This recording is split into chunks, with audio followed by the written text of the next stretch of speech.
Assalamualaikum warahmatullahi wabarakatuh. Di video kali ini saya akan membahas tentang analisis regresi dengan variabel moderating. Topik yang akan saya bahas ada 4, yaitu topik yang pertama, pengertian variabel moderating. Yang kedua, metode multiple regression analysis atau MRA. Yang ketiga, ada metode absolute residual, dan yang keempat yaitu metode residual. Topik pertama yang akan saya bahas yaitu tentang pengertian variabel moderating. Apa sih variabel moderating itu? Variabel moderating adalah variabel yang memperkuat atau memperlemah hubungan antara suatu variabel dengan variabel lain. Sebagai contoh, seorang anak menyayangi istrinya. Dengan hal tersebut, dengan hadirnya seorang anak, maka rasa sayang tersebut bertambah. Contoh lain yaitu kompensasi memperkuat pengaruh antara kepuasan kerja terhadap kinerja. Artinya kepuasan kerja berpengaruh terhadap kinerja, dan adanya kompensasi yang tinggi, maka pengaruh antara kepuasan kerja terhadap kinerja menjadi lebih meningkat. Dalam hal ini, kompensasi bisa saja berpengaruh, bisa saja tidak. Untuk topik yang kedua, metode multiple regression analysis. Metode multiple regression analysis dilakukan dengan menambahkan variabel perkalian antara variabel bebas dengan variabel moderatingnya. Sehingga persamaan umumnya adalah sebagai berikut.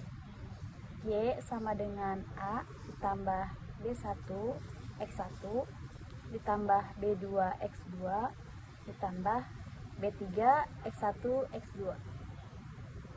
Sebagai contoh, dengan Y adalah kinerja, X1 adalah kepuasan kerja, X2 kompensasi, dan X1 X2 adalah perkalian antara kepuasan kerja dengan kompensasi. Hipotesis moderating diterima jika variabel X1 X2 mempunyai pengaruh signifikan terhadap Y. Tidak tergantung apakah X1 dan X2 mempunyai pengaruh terhadap Y atau tidak. Model ini biasanya menyalahi asumsi multikolinearitas. Untuk topik yang ketiga, metode absolute residual. Metode absolute residual mirip dengan MRA, tetapi variabel moderating didekati dengan selisih mutlak atau absolute residual antara variabel bebas dengan variabel moderatingnya. Penerimaan hipotesis juga sama, dan model ini masih riskan terhadap gangguan multikolinearitas, meskipun risiko itu lebih kecil daripada dengan metode MRA. Yang keempat itu ada metode residual.